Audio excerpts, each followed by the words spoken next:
As an example, when I go to the cinema, I find myself in a hopeless fog, and after after 2 or 3 minutes, I have to turn to my wife for enlightenment. देखिए, लेखक कहता है कि वह cinema देखता है, जब जब सिनेमा वो देखते हैं तो वह अक्सर भ्रमित हो जाते हैं, और कुछ मिनटों बाद ही वो अपनी पत्नी से सहायता लेते हैं उसको समझने के लिए कि हमने 2-3 मिनट पहले क्या देखा, उस सिनेमा में क्या चित्र देखा, क्या समझा। उस खुद लेखक भ्रमित हो जाते हैं और उसको समझने के लिए अपनी पत्नी से सहायता लेते हैं।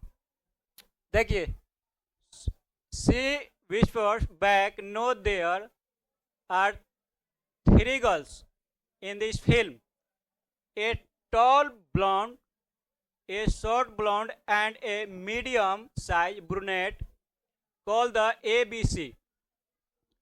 उनकी पत्नी बताती है, लेखक की पत्नी कहती है कि फिल्म में 3 लड़कियां हैं। कितने लड़कियां?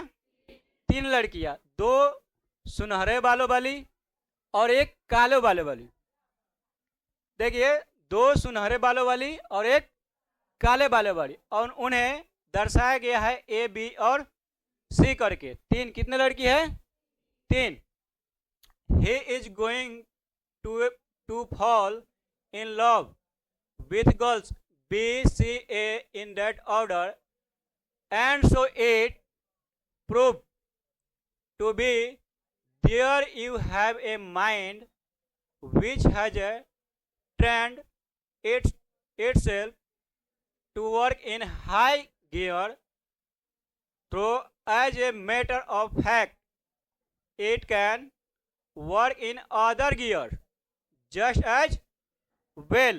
By my point is that most of my fellow patients in the cinema think fast enough to keep up comfortably with rapid changes of sense and action. They think much faster than people did 30 years ago, possibly because those who do not think fast in the high street nowadays may not get another chance in this world to think at all. लेखक कहते हैं, आधुनिक मनुष्य का मस्तिष्क इतना तेज गति से काम करता है कि उनके सामने जो भी चीज़ दिखाई देती है वह उसको कैद कर लेते हैं, उसको समझ जाते हैं। देखिए, मनुष्य का मस्तिष्क इतना तेज गति से काम करने लगा है, काम करने के लिए प्रशिक्षित हो गया है। आज के लोग सिनेमा के तेज दृश्य और घटनाओं को आसानी से समझ लेते हैं। लेखक के अनुसार आज के समय में धीमी गति से सोचने वाले के लिए जीवन में आगे बढ़ना कठिन हो गया है। जिस तरह से हम लोग का जनरेशन चल रहा है, इतना फास्ट मस्तिष्क, छोटा छोटा बच्चा इतना समझदार हो गया है, जितना हम लोग तेज़ी से घटनाओं को समझ पाते हैं, जितना तेज़ी से घटनाक्रम बहुत सारे चीज़ों को समझ पाते हैं, वो कम गति से सोचने वाले के लिए क्या हो जाएगा? कठिन हो सकता है। देखिए, इसमें इतना ही पैराग्राफ था, वो खत्म कर लिए। अब हम लोग आते हैं, क्या है?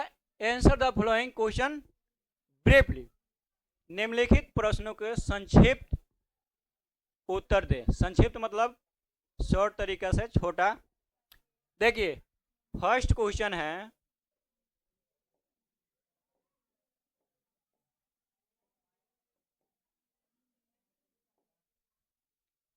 Where did the writer watch the play? Writer ने, लेखक ने, आरसी हचिंसन जी ने कहाँ पे नाटक देखा था? सिंपल सी तरीका है, छोटा में आंसर देना है। The writer watch the play in doubling. Doubling किसकी राजधानी है? आयरलैंड की राजधानी है। देखिए आर्ची हचिंसन ने कहाँ पे देखा था? डबलिंग ने। लेखक ने नाटक डबलिंग में देखा था। ठीक है। सेकेंड नंबर क्वेश्चन है, who was the chief character in the play. मतलब इस नाटक में मुख्य पात्र के रूप में किसको दिखाया गया है? कौन थे मुख्य पात्र? एक कौन? मर्चेंट। देखिए the chief character was an elderly corn merchant. नाटक का मुख्य पात्र एक वृद्ध अनाज व्यापारी था। समझिए। थर्ड नंबर क्वेश्चन है, डज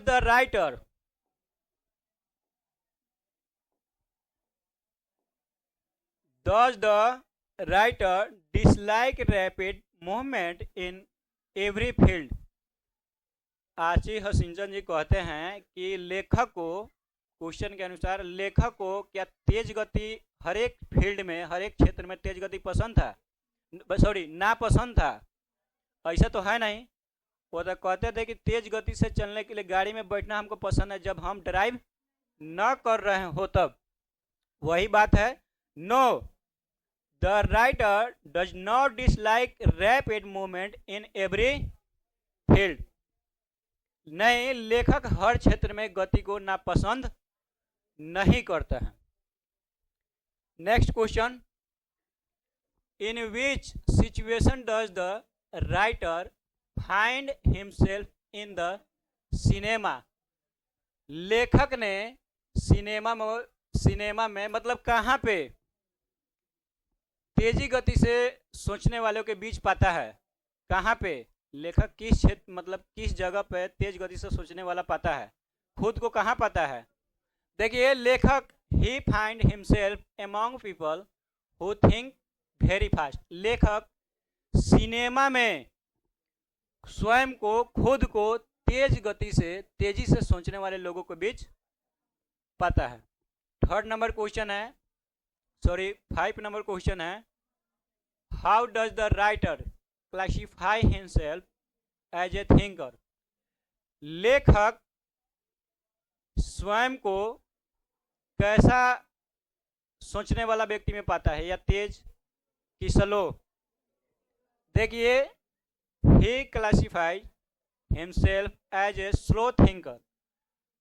लेखक स्वयं को धीमी गति से सोचने वाला व्यक्ति मानता है। लेकिन आज के ज़माना में, अभी जो जिस जनरेशन में हम लोग हैं, उस जनरेशन में, इस जनरेशन में अगर स्लो गति से सोचने का प्रयास कीजिएगा तो हम लोग हमेशा के लिए पीछे रह जाइएगा। हम लोग जिस जनरेशन, जैसे समाज चलती है उससे भी आगे बढ़ के चलना होगा।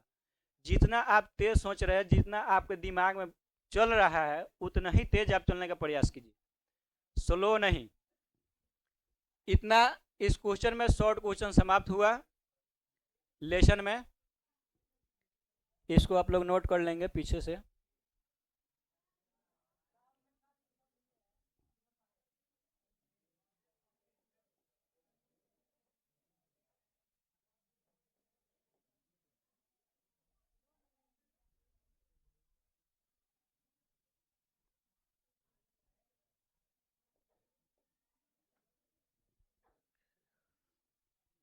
अगले क्लास में हम लोग, कल की क्लास में इसका टोटल ऑब्जेक्टिव देखेंगे।